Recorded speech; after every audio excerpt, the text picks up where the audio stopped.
It's the Fightful MMA Holy Smokes podcast with Showdown Joe and Sean Ross Sapp.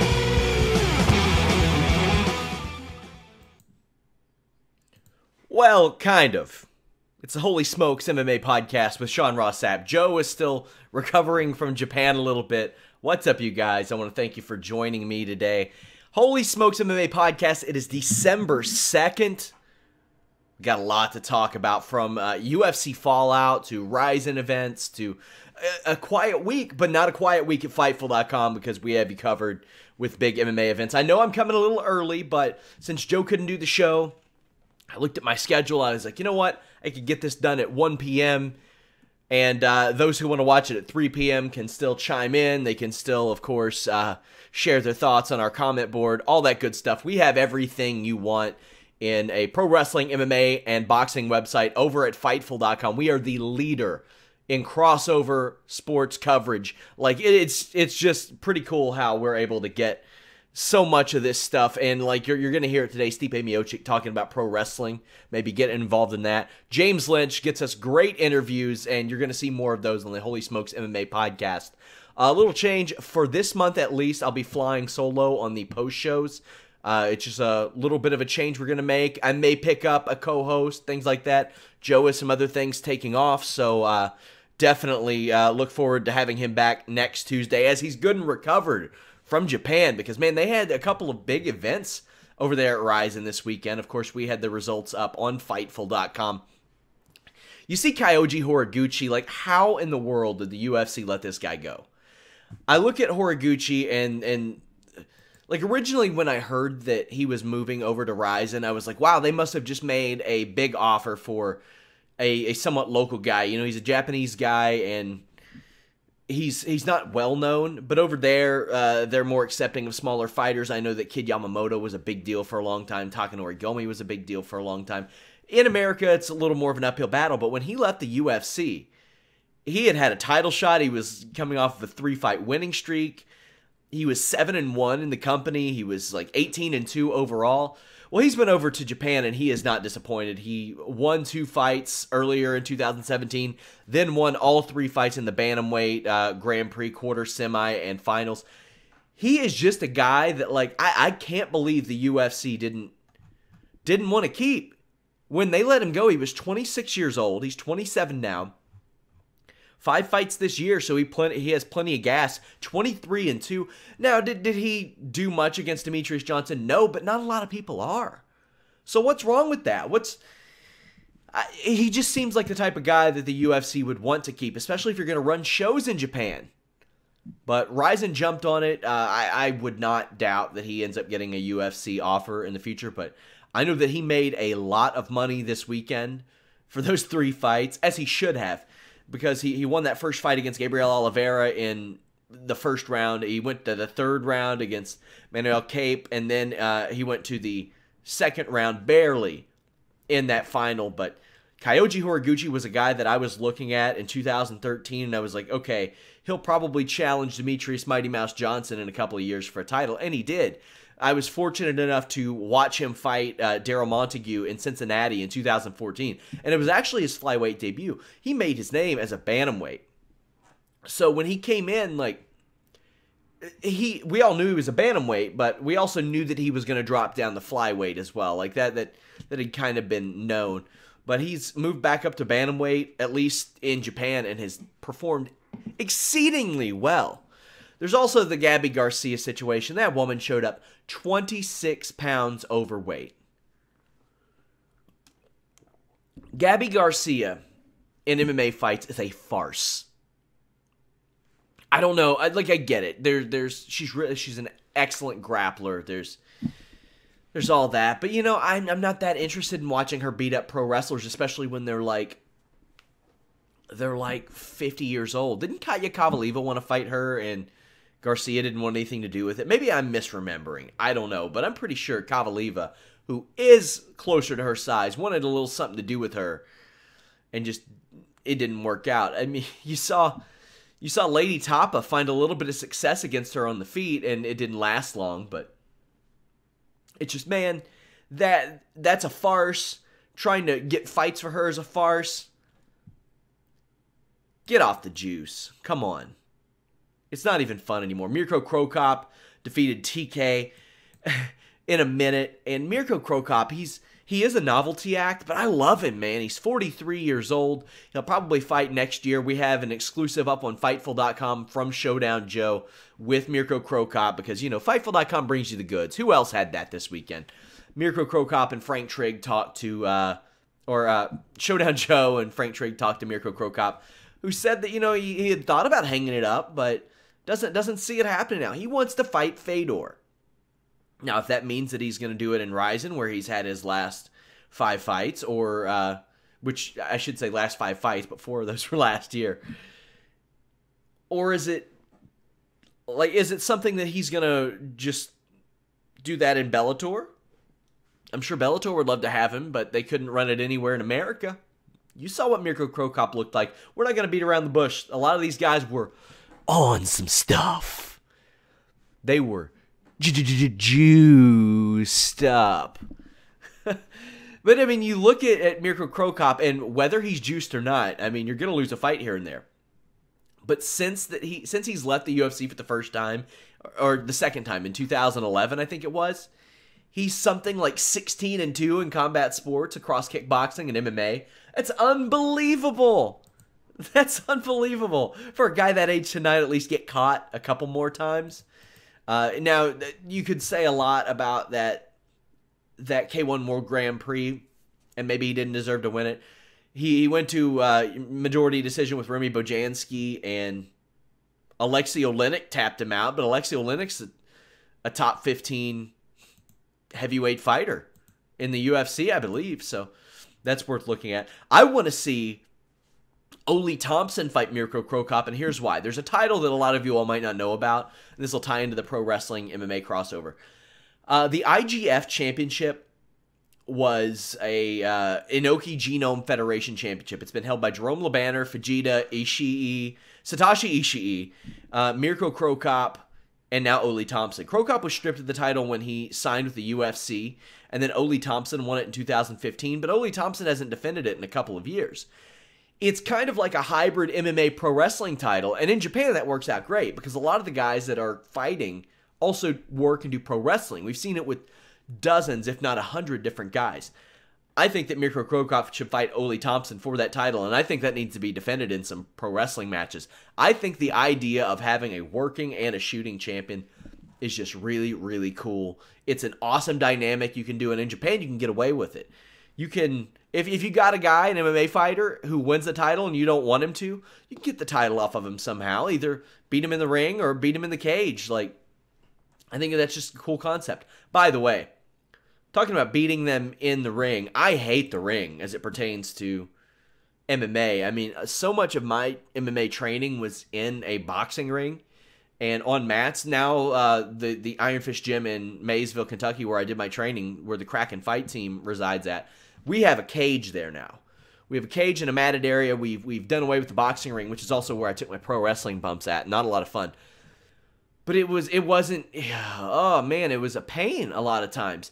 And we would do open house smokers and stuff like that to bring new people in and kind of show them the difference between trained and untrained. And so many people grabbing the ropes, falling into the ropes. Then you see it again with Ian McCall. Cut his face open on the ring rope. That man cannot catch a break. Now, at this point, he's not won a lot of fights recently anyway, and who knows how he'll feel, but 2 minutes in, he got cut open, and I hope they just do McCall versus Horiguchi anyway, just to throw it on the main event of another Rizin show. But what a bummer for that guy. Cindy Dandois beat Reina Mira by split decision. Good to see her getting a win, too. There's some interesting talent over in Rizin, and that's something that their talent pool is going to come and it's going to go. And they are going to rely primarily on Japanese talent, as they should, but there's always some interesting names there that they're managed to pull in. If you get CroCop, Horiguchi, Gabby Garcia, Takanori Gomi, Ian McCall, and a couple good women's fights on these shows, then people are going to tune in. So they seem to have a good grasp on that. I heard nothing but good reviews except for one absolute scrub who craps on everything about the commentary job that Showdown Joe and Frank Trigg did. And you all know how I feel, or if you saw the video, you all know how I felt about Chris Cordero's calling of the action on the last Rizin show, which wasn't good. It wasn't good. Their studio looked bad. Rizin heard all those concerns. They put Joe and Trigg in a nice studio, and Joe and Trigg are great. Like I've said before, like Frank Trigg, there's this weird negative connotation and perception with him among a lot of fans, and I mean, I get it. Some first impressions go a long way, and maybe he was a little brash and things like that during his UFC run. But I mean, when you look at the type of work that he does as a journalist, as a referee, as a broadcaster, I just think he does such a wonderful job that that's going to change. Like he's a top flight ref. He won't go out and say that right now, but he really is, and he's a very, very humble dude, and he's got his toes dipped in a little bit of everything, which I think is very cool. But we'll get Joe's thoughts on Rizin. He did a great Rizin blog, which is over on the exclusive section of Fightful.com, FightfulMMA.com. Definitely head over and check that out. We also want to encourage you, of course, to participate in the comment section of our stories. Tell us what you think about what's happening in these stories. I want to know. That way, it creates more talking points for Fightful MMA podcasts and Holy Smokes MMA podcasts. So, this Jackson Wink photographer, my God, did you all see this? There's a Jackson Wink photographer. I don't even want to name his name because I don't want to get him any followers on Twitter or anything like that. But he posted a photo and was like, yeah, this dude is tough as nails about Chris Cyborg. And I'm like, dude, what? Are you in the 4th grade? What's your problem? You dope. You friggin' dope. Now, you could criticize Chris Cyborg for a lot of things. For the way that she handles her social media or whoever does. For failing drug tests. For fighting people maybe a little smaller than her. A lot smaller than her. Come on, now I get it. She's muscular and she's taken some stuff in the past that has likely contributed to that. But I mean, we're talking facial features and stuff. Like, if you're gonna trash somebody, trash them for something they can help. Like, come on now. That's not a lot different than trashing somebody for what color they are and all that stuff. I think it's just so stupid. And then the apology he issued. What a scrub. This dude is a grade A scrub. And Jackson Winklejohn has had a lot of trouble with their social media. Like one of their guys liked a tweet from the Jackson Winklejohn account calling Aljamain Sterling the N-word. Like, okay, Kyler James handles the most of our social media. Sometimes Jeremy Lambert will be on there for UFC post shows and things like that. If I see one of them liking something like that, you better believe they better have a good explanation, or else they're out the door. They're done. But Jackson Winklejohn is huge. I'm talking like hundreds of people go there. If you haven't seen like the scale of their operation, I encourage you to check out one of their vlogs. They're very enlightening. There's a lot of good stuff in there. But just because you have a lot of people involved does not mean that you can get away with having complete, just utter ineptitude as it pertains to what's going on your social media. That's not okay. And there are dozens of photographers in the area. Hire a different one. Because this guy tried to justify it by saying, oh, she called Holly Holm a bitch. Okay, sure, whatever. Do I doubt that? No. Do I care? Not really. Holly Holm is way classier than that. You're not going to see Holly Holm go out there and be like, yeah, I got beaten up by that dude. Like, come on, man. Do I agree with everything that Chris Cyborg does? Hell no. Me and her go at it on Twitter all the time. Like, whether it's her or her management, whatever. We go at it all the time. Also, anytime I ask for a comment on a story, her or her representation always follow up, and they're very kind to me, despite whatever differences that we may have. They're very professional in that regard. Maybe not on the social media aspect, but you don't hear Chris Cyborg's team, like, going out there and doing that. They say some stupid stuff about, like, Holly Holm and testing. Like, that is for damn sure. Like, saying that Holly Holm didn't get tested very much. Yeah, she did. She gets tested all the time. I just think that that's such a trashy, dumb thing to attack somebody for. So lame. So lame. Get a job, man. Because I don't think this photography deal is going to work out for you. So embarrassing. California State Athletic Commission has recommended that 4 fighters move up a weight class. I think that California is one of the better MMA commissions there are. They're very proactive. They do a lot of the right things. They recommended that Marlon Moraes, Yuri Alcantara, Davey Ramos, and Luke Sanders move up because they didn't stay within 10% of their weight or weigh-in weight during the time of the fight. I think this is a nice move. It's a nice recommendation. It shows you who's beefing up an awful lot and making these cuts and making them perhaps in a manner that I don't want to say is unsafe because a lot of these people have done it forever. But I had like a girl that I know that I taught kickboxing to a while back. She's doing like this weight loss challenge. And she was talking about how she had to get her water weight down. And she was asking me weight cutting tips. And I was like, I don't feel comfortable talking to you, like telling you to taper off your water the last 4 or 5 days and throw on a sauna suit and all this stuff. These guys are professionals. This is what they do. But when they have trouble making the weight to the point to where they pass out, if that happens once, in my opinion, you should probably be moving up. And Moraes, we know that he has these issues because he was offered a fight against Jimmy Rivera on a few days' notice, kind of like called him out, accepted it, and Moraes said, all right, I'll even give you 5 pounds. And then Moraes said, no, we'll do it on my terms, like the old pro wrestling heel thing, like where they roll out of the ring. We'll do it when I want. That's not the way this works, homeboy. I mean, you're a great fighter. That's not the way it works. Then Jimmy Rivera says, okay, I'll give you 10 pounds. And it didn't look like Moraes could make it then either. So if he couldn't make that weight, if you can't get within 10 pounds of where you should be fighting, like the week of, then maybe you shouldn't be fighting there. There are some weight classes where that's okay, and maybe that's not the case, but that situation, yeah, I certainly think that Moraes should have taken it. James Lynch spoke to UFC heavyweight champion Stipe Miocic this week.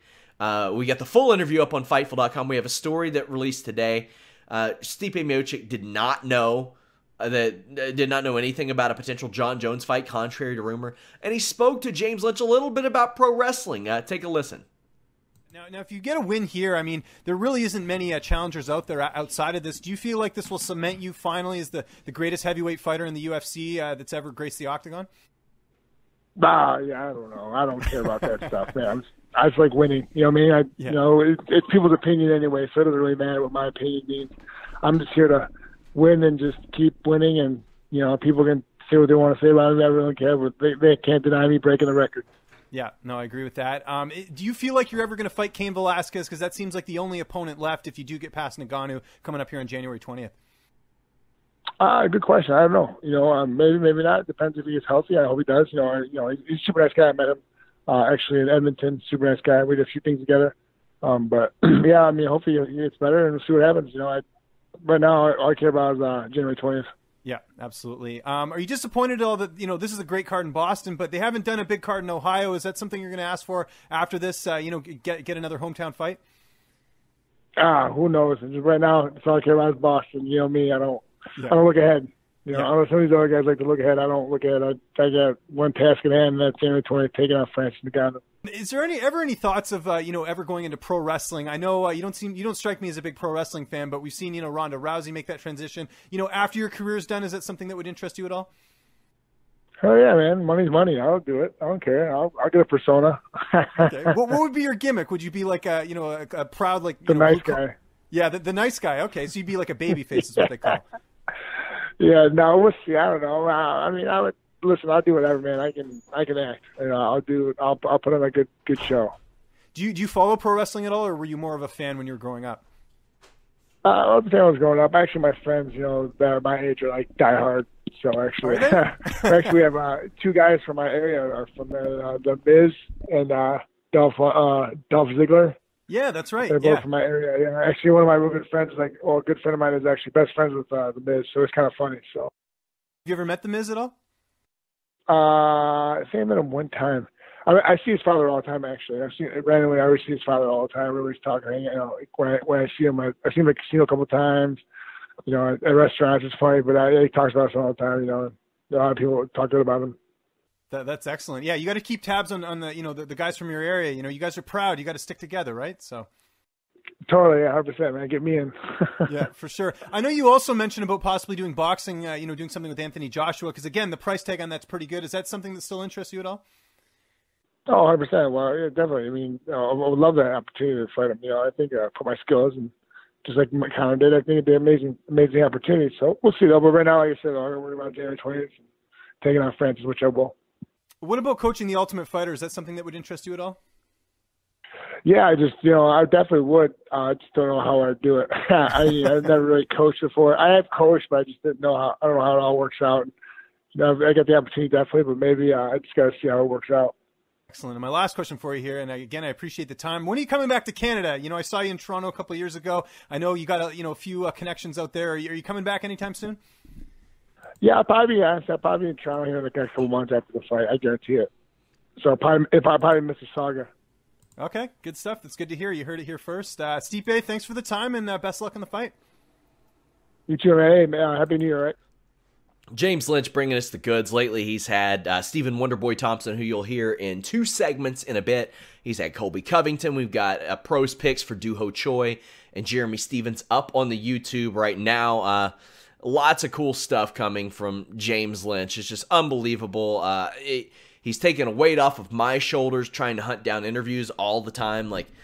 He has been exceptional. Great. And of course, I counted it up. We've had, since launch last year in July, over 200 interviews with boxers, fighters, and pro wrestlers. That is unreal. That is unbelievable. I think maybe 1 or 2 other websites, period, across MMA, pro wrestling, or boxing would have that. Even if you divided them up individually.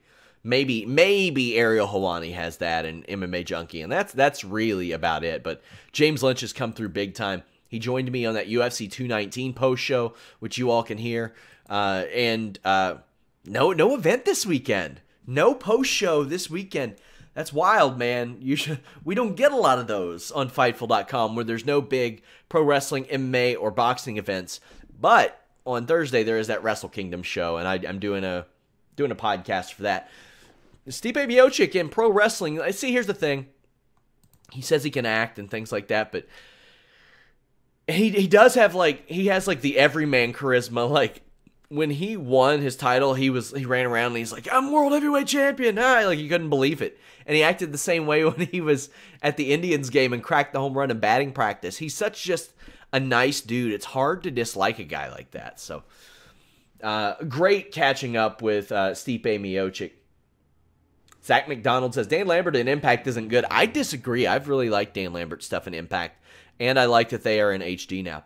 We're going to take a look at the UFC 219 fighter salaries. Chris Cyborg walked away with $500,000. Holly Holm, $300,000. No win bonus for Cyborg. Usually when that's the case, when you get a flat fee like that, you get a percentage of the pay-per-view. So depending on where her threshold starts or stops at, she made a good chunk of change at that show. Plus, she got an extra $50,000 from the Fight of the Night award, and she got $40,000 from Reebok. So she's gonna, before all the taxes and paying people, she's gonna hit high 6 figures. Khabib Nurmagomedov made $160,000, including an $80,000 win bonus over Edson Barboza, $75,000. Both decent payouts, but man, a guy like Barboza, who's been around so long, should be getting 6 figures no matter what. And he probably did, including Reebok and all that. Mark DeCasey, $24,000. Dan Hooker, $48,000. That's standard. Carla Esparza made $72,000, including her win bonus. Calvillo, $41,000. That winning streak has gotten Calvillo's pay up there. Neil Magny, $140,000 over Carlos Condit's $115,000. Both solid.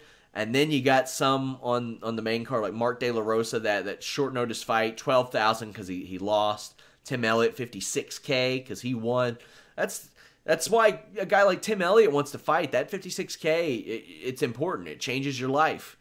The difference in having 56,000 and not having 56,000 is big. Miles Jury is one that stands out to me because he made 66,000, and if he was able to stay healthy for so long, he'd probably be up near the six figures as well. So some of these payouts, and man, the UFC share of this is just so much more than what the fighters make. It's just, and it needs to be swayed quite a bit. Megan Anderson calls out Chris Cyborg. I mean, sure, why shouldn't she? She's like really the only 145-pound good fighter out there, and I'm sure some knob is going to message me and say, oh no, there's this one who is like 7-3 and is 39 years old and she's good. Yeah, well, she ain't beating Cyborg. Sorry. Megan Anderson probably has the best chance, and I don't know what's that saying. What's that saying that Megan Anderson has the best chance to beat Cyborg? Because if Holly Holm couldn't beat Cyborg, well, maybe Amanda Nunes can, and if not her, then I don't know who can in the world. I give Amanda Nunes a much better chance at beating Chris Cyborg than Megan Anderson. Now, I don't know how much of a chance I give her because Chris Cyborg in the past couple of years has really, really stepped up and gotten good. And worked on her head movement. She takes her head off the center line an awful lot. Her feints are very good. Vinny Fernandez says nobody's beating Cyborg. Somebody will beat Cyborg eventually, but Holly Holm found some success at range and found some success pressing Cyborg against the cage. I mean, let's be real. Chris Cyborg got out-muscled by a 135-pound fighter. That happened. And yes, it is a pointless championship. It is the celebrity championship, as I've said before. Like, that's just what it is. It's somebody that can pop up and who wants to challenge Cyborg. Let's put Cyborg on a pay-per-view and let's run with it. And that's okay. I mean, it's pointless. It's stupid. But is Cyborg good enough to get that? Then yeah, I think she's good enough to get her own title, but you need to support it with good fighters. And to be honest with you, there just aren't good fighters.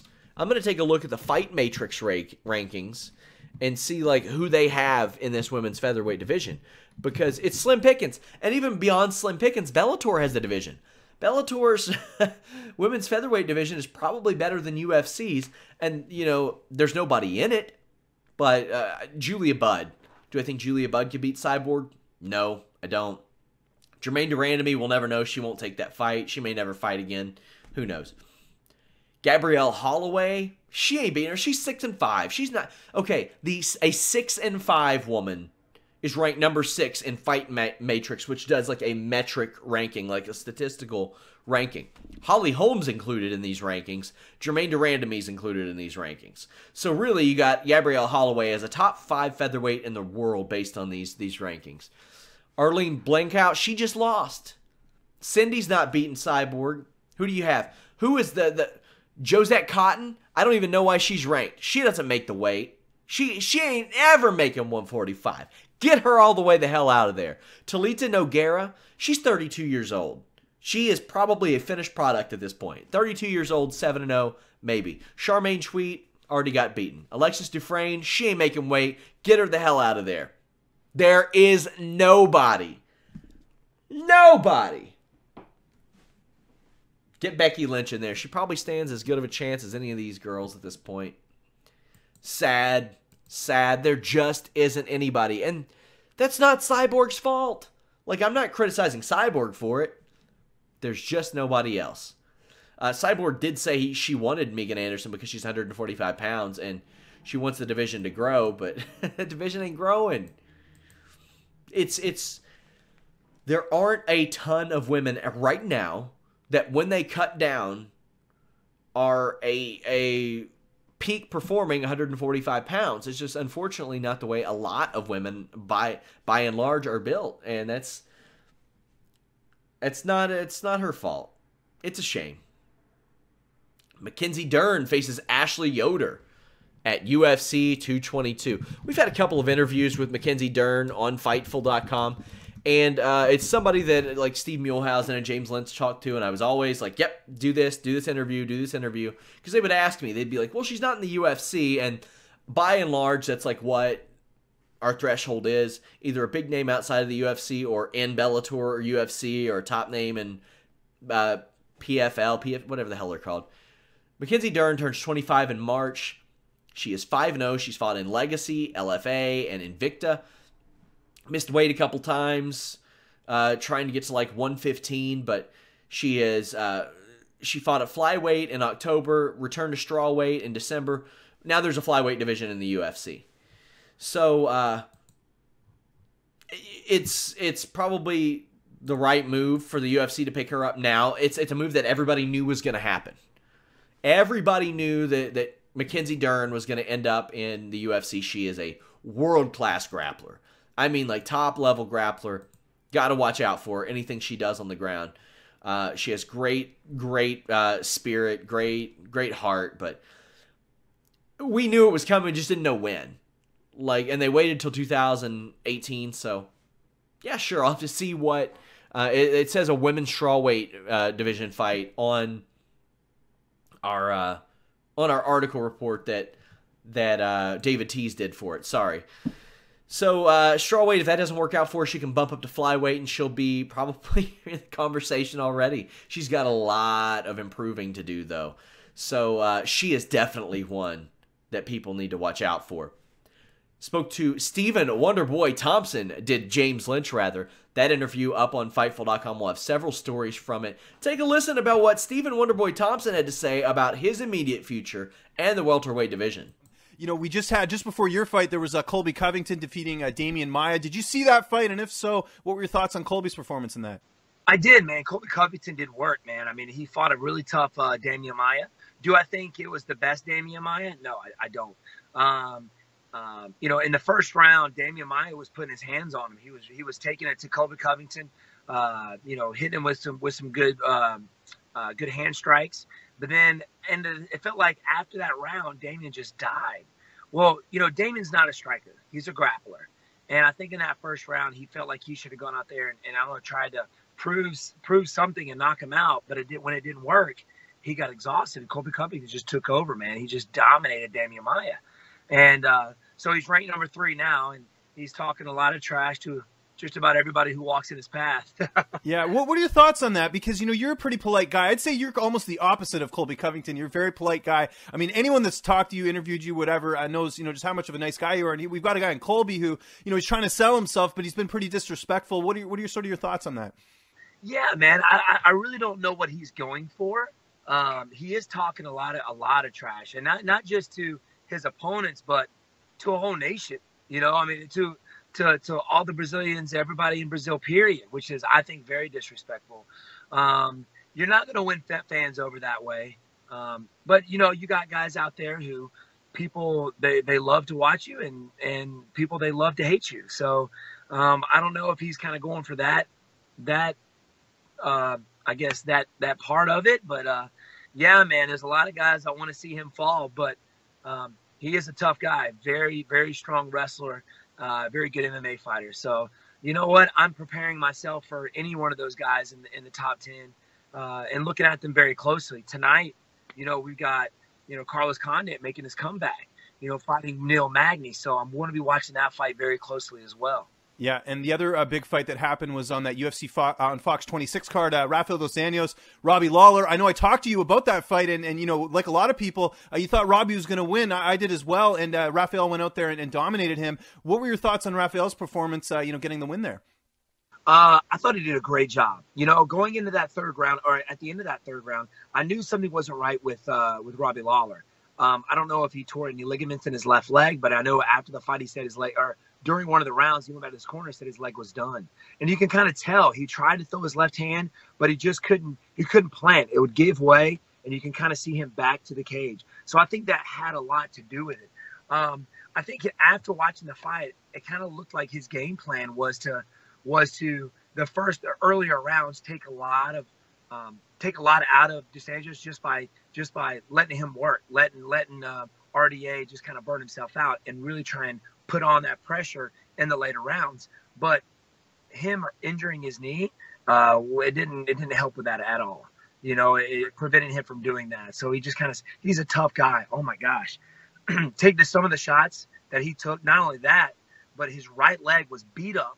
He took a lot of low leg kicks, and then his left leg goes out. So he's barely standing still, just just in RDA's face, just taking shots.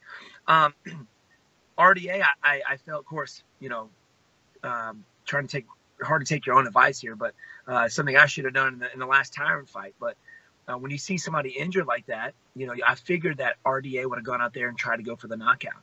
But it looked like me, he just tried to stay busy just to kind of win the fight, So I was a little disappointed in that, but all in all, RDA did a very good job. And I talked about the division kind of being wide open right now. No one really knows who's going to get the next title shot. Now, assuming it isn't you, because I know you've had 2 cracks at it now. What's sort of next for you? Do you sort of have a plan of who you want to fight? Because there's a lot of interesting matchups out there. It's just the only bad thing is, I mean, you're at the top of the rankings, and anyone that you'd fight would sort of be below that. Yeah, that is true. I'm kind of in a very hard spot right now. I went through Murder's Road to get where I'm at. Fighting Ellenberger, Rory McDonald, Johnny Hendricks, and Robert Whitaker to get where I'm at, and I'm ranked number 1. Anybody in that top 5 would be awesome. I know Darren Till's been calling me out like crazy.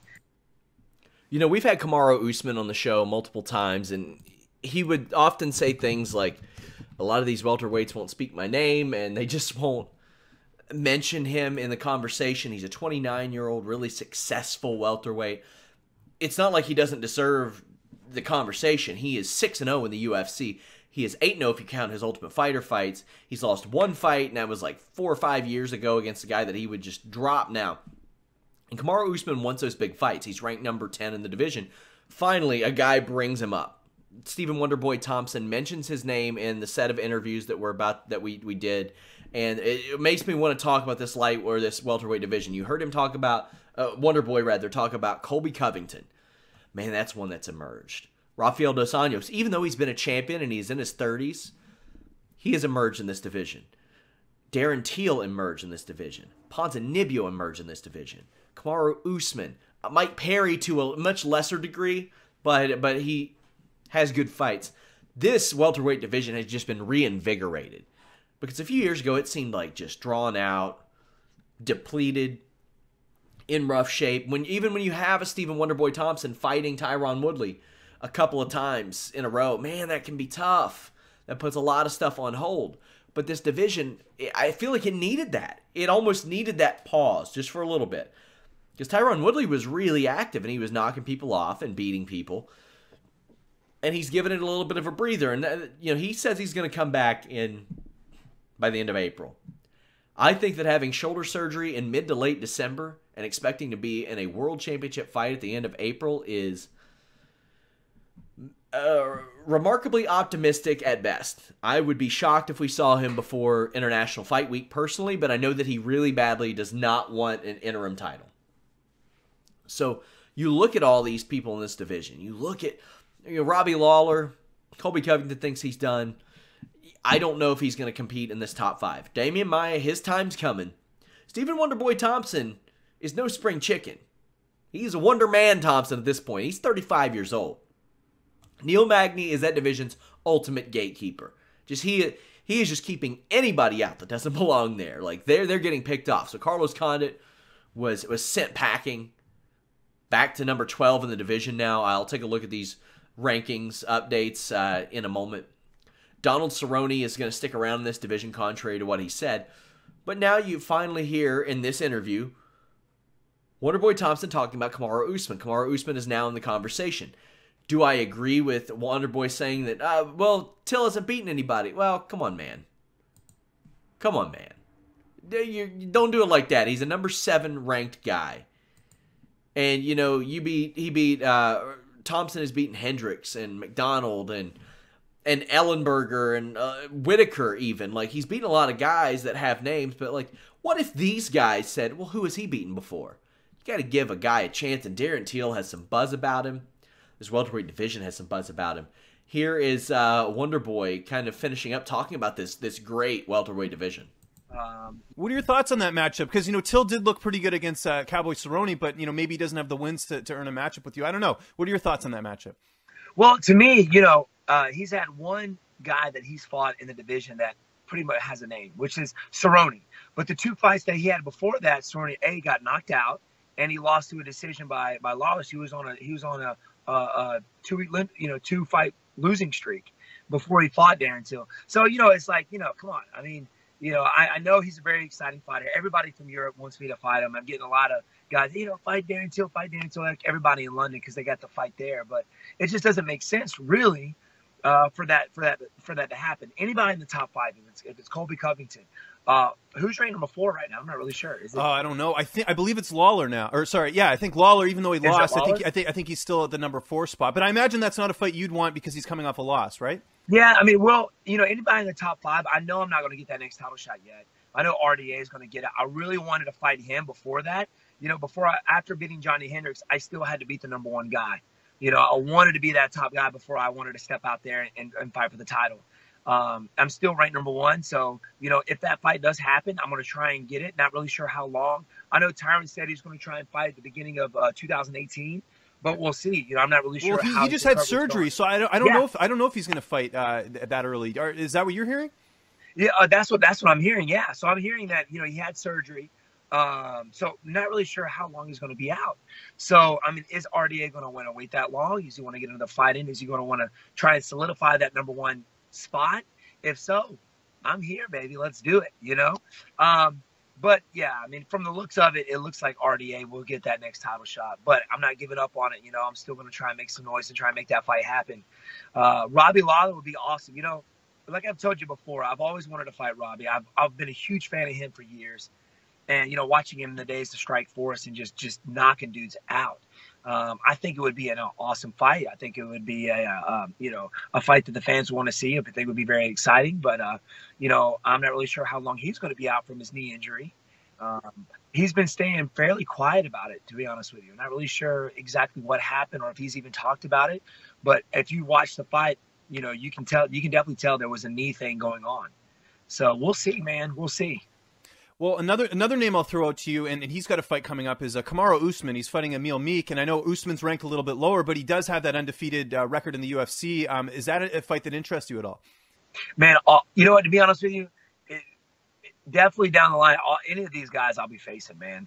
If it's Darren Till, if it's Usman. He's a scary dude, man. I mean, he's a very strong wrestler, and just a dominant. He's been dominating everybody. So he's another guy that's definitely on my radar. Him, Colby Covington, Darren Till, all these up and guys coming up. So, man, I will be facing any of these guys here in the future. I just know it. They stay on track and they keep winning. That's another guy that I could be facing. So yeah, all these guys I'm preparing for.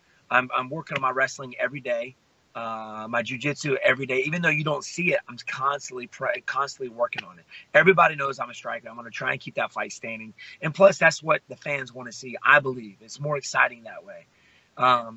And a lot of these guys that are wrestlers, and to the untrained eye, for somebody who's never fought or watched MMA, it's boring for them. But they know what getting punched in the face means. You know what I mean? So, and I think with those crazy knockouts, it shoots you to the top a little bit faster.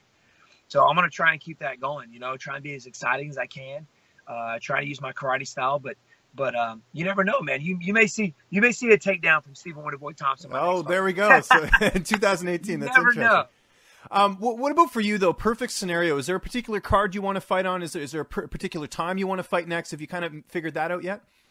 Not yet. I'm still doing physical therapy with my thumb. The doctor wants to put a pin in my thumb because I tore the ligament that won't grow. It won't heal back. So if they put a pin in, I won't be able to make a fist.